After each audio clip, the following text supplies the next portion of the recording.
తెలంగాణ అసెంబ్లీలో ఆర్టీసీపై వాడివేడి చర్చ జరిగింది. మాజీ మంత్రి హరీష్ రావు, మంత్రి పొన్నం ప్రభాకర్ మధ్య మాటల యుద్ధం సాగింది. ఆర్టీసీ ఉద్యోగులను ఎప్పటి వరకు ప్రభుత్వ ఉద్యోగులుగా ప్రకటిస్తారని హరీష్ రావు నిలదీయగా, ఆర్టీసీని నిర్వీర్యం చేసి మొసలి కన్నీరు కారుస్తున్నారని పొన్నం ఎదురుదాడి చేశారు. దీంతో ఇరువురి మధ్య మాటల తూటాలు పేలాయి. ప్రభుత్వం వచ్చి ఇప్పుడు దాదాపు 8వ నెల జరుగుతూ ఉంది. 8 నెలలు జరుగుతున్నా ఇంకా జాప్యం జరుగుతలేదు అని ఒక సమాధానం చెప్పారు.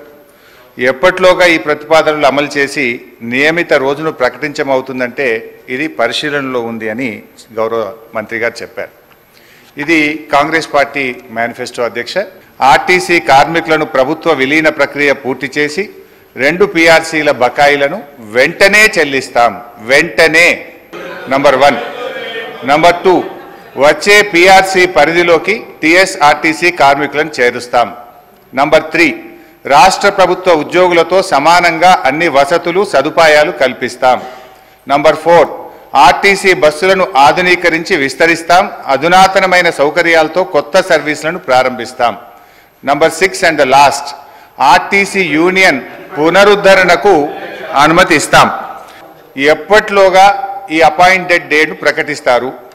ఏ రోజు నుంచి ఆర్టీసీ ఉద్యోగులను ప్రభుత్వ ఉద్యోగులుగా గుర్తిస్తారు? పరిశీలనలో ఉంది, చూస్తాం చేస్తామని కాలయాపన చేయడం కాదు. ఒక ఖచ్చితమైన తేదీని మీ ద్వారా గౌరవ మంత్రి గారిని కోరుతా ఉన్నా. క్వశ్చన్ నంబర్ 2, యూనియన్ పునరుద్ధరణ చేస్తామని మీరు హామీ ఇచ్చారు. ఆ యూనియన్ పునరుద్ధరణ ఎప్పట్లోగా చేస్తారు?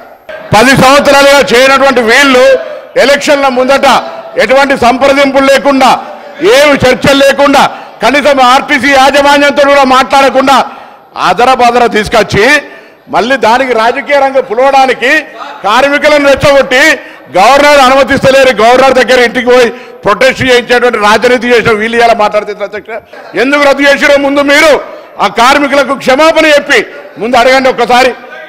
మీరు యూనియన్లు రద్దు చేసి, మీరు ఆర్టీసీ గౌరవ అధ్యక్షులు, మీరు మీ కుటుంబ సభ్యులు ఉండి వాళ్ళు అన్నమో రామచంద్ర అంటుంటే కూడా చచ్చిపోతే కూడా 50 రోజులు సమ్మె పట్టించుకోండి. మీరు ఒక్క బస్సు కొనే అధ్యక్ష 10 సంవత్సరాలుగా గౌరవ ముఖ్యమంత్రి గారు మా ప్రభుత్వం వచ్చిన తర్వాత బరాబరిగా ప్రభుత్వం బస్సులు కొన్నది.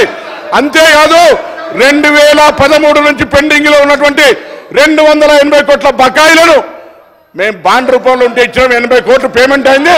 ఆన్లైన్లో యాజమాన్యం ఇతర అవసరాల గురించి కలుగుతా ఉంది.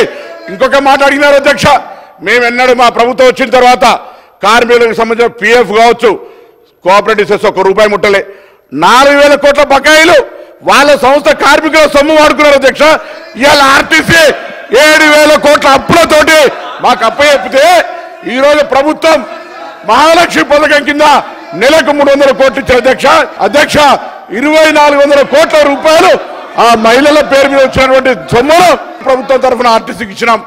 ఆర్టీసీ ఇంకొక మాట చెప్తా ఉన్నారు, కారుణ్య నియామకాలకు సంబంధించి అధ్యక్ష, కారుణ్య నియామకాల పాలసీ ఎవరు తెచ్చినా ఇంకా సరళీకృతం చేసి ఈరోజు ఆర్టీసీ కార్మికుల కుటుంబాలందరికీ కూడా ఆధారం ఇస్తా ఉన్నాం.